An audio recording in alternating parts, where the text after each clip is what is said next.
La parole est à Madame Nathalie Elimas. Merci Madame la Présidente, Madame la Ministre, mes chers collègues. La semaine dernière, l'ONU a voté une résolution sur les violences sexuelles lors des conflits, amputée de la mention relative au droit à l'avortement pour les victimes de viols.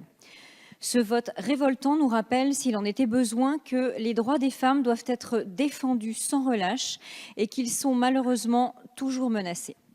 La loi du 3 août 2018 renforçant la lutte contre les violences sexuelles et sexistes était attendue et a constitué une avancée pour les femmes dans notre pays, notamment grâce à l'allongement du délai de prescription. Toutefois, je l'avais dit lors de son examen par notre Assemblée, il me semble que nous aurions dû aller plus loin pour mieux protéger les victimes, à l'image de la petite Sarah et de tant d'autres. Il est inconcevable qu'en France, pays des droits de l'homme, on viole une enfant, on plaide le consentement du mineur, qui plus est de moins de 13 ans, et laisse le procès se jouer autour de l'apparence de l'enfant, alors qu'il aurait dû se concentrer sur le prédateur. Madame la ministre, je vous le redis, nous ne pouvons accepter silencieusement que plus de la moitié des viols et des agressions sexuelles soient commises sur des enfants de moins de 11 ans.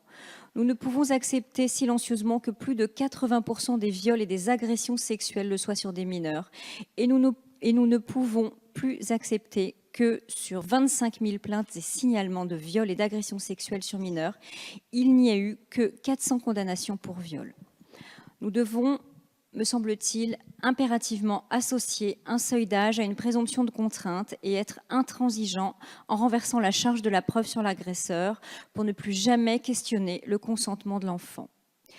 Je vous prie de m'excuser pour la redondance de ma question qui arrive à l'issue d'une longue série. Néanmoins, Madame la Ministre, allez-vous rouvrir ce chantier? Je vous remercie. Merci Madame la députée. Madame la garde des Sceaux. Madame la députée, encore une fois, je comprends votre émotion. Comprenez que 9 mois après avoir adopté la loi dont nous parlons, il est difficile de réouvrir ce chantier. Non pas que je considère que le Parlement n'ait pas tous les droits. Vous avez voté un texte, vous pouvez très bien décider quelque temps après de le changer.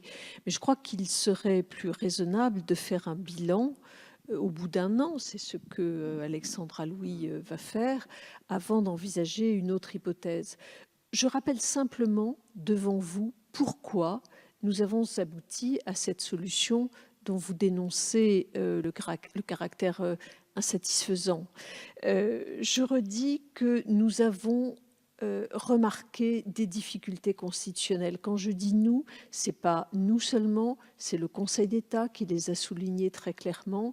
Et il est vrai qu'il avait de très bons arguments, puisque instaurer une présomption, comme nous y avions, nous aussi, pensé de premier abord, instaurer une présomption à 13 ans, sous 13 ans, cela risquait vraiment de poser un problème constitutionnel fort, puisqu'il n'y a pas de présomption en matière criminelle. Et donc, nous avons vraiment pensé qu'il risquait d'y avoir là une atteinte forte.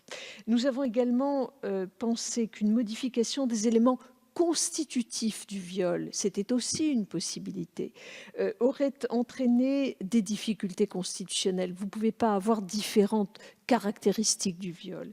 Nous avons également pensé, je l'ai dit tout à l'heure, je crois, Madame la députée Oconi, que la question de la non-rétroactivité de la loi pénale nous aurait empêché d'appliquer les dispositions que nous voulions voter aux affaires qui étaient en cours.